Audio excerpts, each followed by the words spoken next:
l'ambassade de Belgique puisse me donner le visa et venir ici. Et j'ai eu mon visa juste le jour de mon départ. Et c'était incroyable. Quand on va venir assister à un grand forum sur la migration et que le visa pose problème, cela démontre la gravité de ces problèmes migratoires. Donc voilà comment l'Afrique a été partagée. Et malheureusement, dans toutes nos constitutions, on parle de l'intangibilité des frontières. C'est-à-dire, on garde les frontières de la colonisation. Alors que ce sont des frontières qui nous posent de sérieux problèmes. Donc voilà cet aspect colonial qui fait qu'aujourd'hui, nous subissons cette pression migratoire occidentale, s'il faut le dire, alors que nous n'avons rien à voir, notre diversité, notre culture n'a rien à voir avec ces frontières telles qu'on les a tracées, comme si on coupait un morceau de gâteau. Non, les Africains, ils sont pauvres. Les Africains, ils sont malheureux. Les Africains, ils vont tous les jours en Europe. Mais on ne pose pas la question, pourquoi les Africains partent? Pourquoi les Africains partent? Non, les Africains, il faut les retourner chez eux. Il faut les chasser de l'Europe. Ils sont sans papier. Bon, moi personnellement, je suis d'accord qu'on chasse les Africains de l'Europe.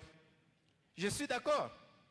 Mais pourquoi aussi on ne peut pas chasser toutes les ressources de l'Afrique qui ont enrichi l'Europe?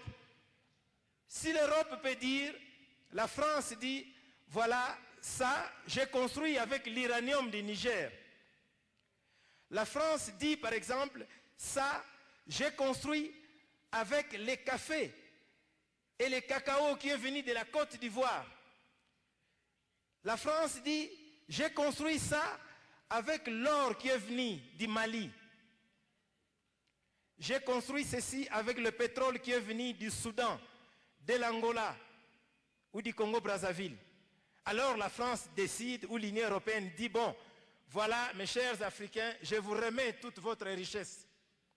Mais qu'on fasse ça, si on est juste,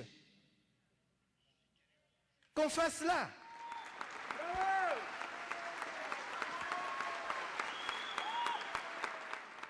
En Afrique, on a besoin de tous ceux qui ont des têtes, des bons techniciens, des médecins, des infirmiers. Eh bien, ils sont bienvenus en France. Ceux qui ont maîtrisé l'informatique, ils sont bienvenus en Europe, même aux États-Unis. Mais tout le reste, on dit non. Et en quoi cela est différent de l'esclavage d'hier?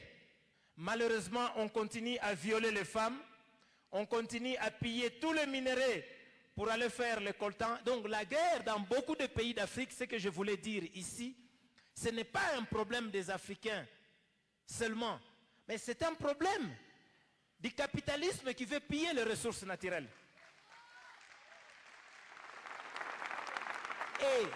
I'm from India. I appreciate what Mr. Victor said. It's exactly the same thing that's going on in India as well.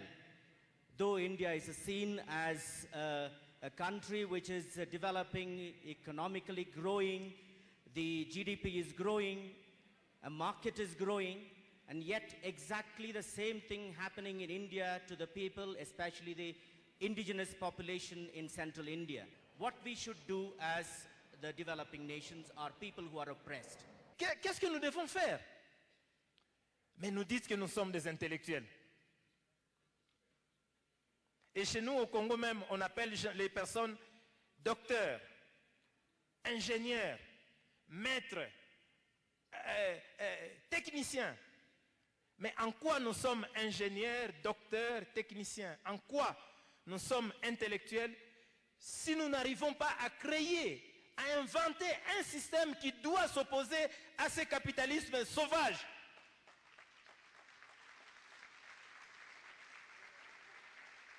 Voilà le travail que nous devons faire.